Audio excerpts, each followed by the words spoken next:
Next topic है हमारा change at puberty. Puberty stage आने पर हमारे बॉडी में क्या क्या चेंज आता है उसको हम लोग डिटेल में पढ़ेंगे। At puberty flowing stage, flowing changes start taking place in the body of boys and girls. These changes usually occur at the age of 11-12 in female and 40 to 50 years in male. यानी कि girls में कब होता है, 11 से 12 साल की उम्र में प्यूबर्टी स्टेज आ जाते हैं जिसमें बॉडी में चेंजेस आने शुरू हो जाते हैं, और बॉयज़ में 14 से 15 साल की उम्र में स्टार्ट हो जाता है। इसमें पहला क्या हमारा increase in height. Adolescence age में आते ही, प्यूबर्टी स्टेज में आने ही ग्रोथ हमारा शुरू हो जाता है, ठीक है। गर्ल्स में और बॉयज़ में दोनों में ग्रोथ होना शुरू हो जाता है। सडनली उनके बॉडी में चेंजेस आने शुरू हो जाते हैं, यानी कि बोन आपके बड़े हो जाते हैं, आर्म्स बड़े हो जाते हैं, लेग बड़े हो जाते हैं। Initially girls show faster growth in height then boys. Boys की अपेक्षा गर्ल्स में जो होता है फास्टर ग्रोथ होता है, और 18 ईयर्स में जाते जाते मैक्सिमम ग्रोथ उनका हो जाता है। 18 ईयर्स के बाद ग्रोथ नहीं होता है। और जो हाइट होता है वो हमारे जीन पे भी डिपेंड करता है और हमारे फूड हैबिट पे भी डिपेंड करता है। जीन पे कैसे डिपेंड करता है, अगर हमारे घर में हमारे फादर, मदर, ग्रैंडफादर, ग्रैंडमदर इनका हाइट कम है तो क्या हो जाएगा, जो बेबी डेवलप होगा उसका भी हाइट कम होगा, क्योंकि ये जीन इस पर कवर कर रहा है, जीन इनहेरिटेंट कर रहा है। यानी कि हमारा जो पेरेंट्स है, ग्रैंड पेरेंट्स है, वो क्या है, हाइट में कम है, तो इसलिए हमारा हाइट भी कम हुआ, किसके कारण, जीन के कारण। दूसरा फूड हैबिट, यानी कि अगर हम ग्रोइंग एज में प्रॉपर न्यूट्रिशन नहीं लेंगे, बैलेंस डाइट नहीं लेंगे, तो हमारे बॉडी में अच्छे से ग्रोथ नहीं होगा, जिसके कारण हमारा जो हाइट है वो हमारे जीन के कारण और फूड हैबिट के कारण भी इनहेरिटेड करता है, डिपेंड करता है, घटता और बढ़ता रहता है। नेक्स्ट है हमारा चेंज इन बॉडी शेप। हमारे बॉडी शेप भी चेंज होना शुरू हो जाते हैं during puberty. Body change at certain places, the changes are different from boys and girls. In girls pelvic bone grow, hips become broad, breast start getting enlarged. Boys में sudden broaden and shoulder broaden and body muscles grow more prominently than in the girls.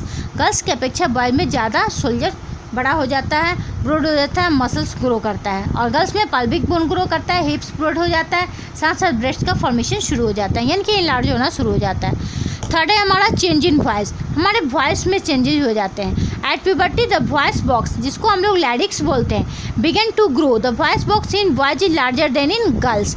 Boys में जो होता है voice box बड़ा होता है और girls में छोटा होता है। जब वॉइस बॉक्स बड़ा होता है, ठीक है, तो आवाज़ भारी हो जाता है और हमारे गले पे एक उभार जैसा निकल जाता है, जिसको हम लोग एडम्स एप्पल बोलते हैं। तो हमारे थॉट पे क्या हो जाता है, एडम्स एप्पल दिखाई देने लगता है। जैसे जब बॉयज बड़े होते हैं तो उनको देखे उनके गले के पास एक उभार जैसा नज़र आएगा, गोला सा, जिसको हम लोग एडम्स एप्पल बोलते हैं, ठीक है। और वो वॉइस बॉक्स गर्ल्स में वो इनलार्ज नहीं करता है, गर्ल्स में वो दिखाई नहीं देता है, वो सिर्फ बॉयज में ही पाया जाता है, जिसको हम लोग एडम्स एप्पल बोलते हैं। और बॉयज का आवाज़ जो होता है वो भारी हो जाता है और गर्ल्स का आवाज़ श्रील हो जाता है, क्योंकि इसका जो वॉइस बॉक्स है वो इनलार्ज नहीं किया है, जिसके कारण इसका आवाज़ क्या होता है, श्रील होता है, मतलब मधुर होता है, और वॉइस का भारी होता है। In adolescence, boys sometimes the voice become hoarse due to some abnormality in muscles of growing voice box. But this changes is temporary. After some time, the voice become normal.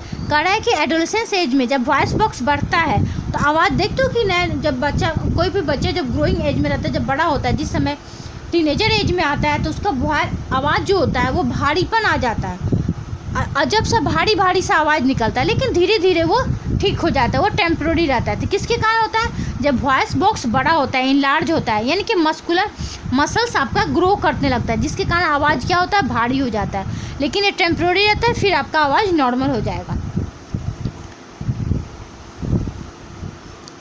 Increase in the activity of sweat and sebaceous gland. Puberty stage आने पर हमारा sweat gland, sebaceous gland increase करता है, और साथ साथ increase करने से क्या हो जाता है, हमारे फेस पे एक्ने और पिंपल्स का डेवलपमेंट हो जाता है।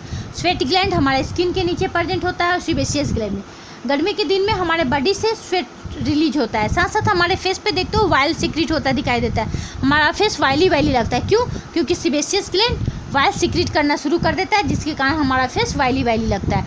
यानी कि प्यूबर्टी स्टेज पर हमारा स्वेट और सीबेशियस ग्लैंड दोनों इंक्रीज करता है और वो एक्टिव हो जाता है स्वेट और वाइल सीक्रेट करने के लिए।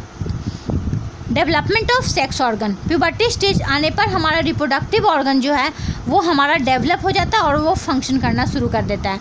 In boys the male sex organ like testis and penis develop completely, testis begin produce sperm. In girls ovary enlarge and egg begin to mature, also ovary start releasing mature egg। यानी क्या हो रहा है, sex organ हमारा जब mature हो जा रहा है, टेस्टिस और पेनिस इनलार्ज हो जाता है, जिसके कारण क्या होता है, टेस्टिस स्पर्म का सिक्रीशन करना शुरू कर देता है, साथ साथ वो हार्मोन भी सिक्रीट करता है जिसको हम लोग टेस्टिरोन बोलते हैं। और गर्ल्स में ओवरी इनलार्ज हो जाता है और एग मेच्योर हो जाता है, साथ साथ एग का रिलीजिंग शुरू हो जाता है, यानी कि ओवुलेशन शुरू हो जाता है प्यूबर्टी स्टेज में। 6 में हमारा reaching mental intelligence and emotion maturity, यानी एडोलेसेंस एज आने पर क्या होता है, हमारे बॉडी के अंदर मेंटली हम लोग प्रिपेयर हो जाते हैं, स्ट्रांग हो जाते हैं, इंटेलिजेंस हो जाते हैं, इमोशन, यानी कि हमारे बॉडी में सोचने समझने की शक्ति आ जाती है, इंटेलिजेंस आ जाता है, इमोशन डेवलप हो जाता है, फीलिंग आने लगता है। तो इस एडोलेसेंस एज में क्या होता है, become more independent and self conscious, हम लोग अपना काम खुद करने लगते हैं, सेल्फ इंडिपेंडेंट हो जाते हैं, दूसरे के ऊपर निर्भर नहीं रहते हैं। Start feeling the need for acceptance and understanding, हमारे अंदर ये फीलिंग आ जाता है कि क्या हमको एक्सेप्ट करना है, क्या नहीं करना है, हमको कैसे रहना है, कौन सा काम किस समय करना है, ये सारे समझ हमें आना शुरू हो जाता है। Urge to develop relationship with person of opposite sex, साथ साथ अपोजिट सेक्स के साथ हमारे मन में फीलिंग आना शुरू हो जाता है। Need to company of friends, और हम लोग फ्रेंड बनाना शुरू कर देते हैं, इस एज में आते आते हम लोग फ्रेंड बनाना शुरू कर देते हैं।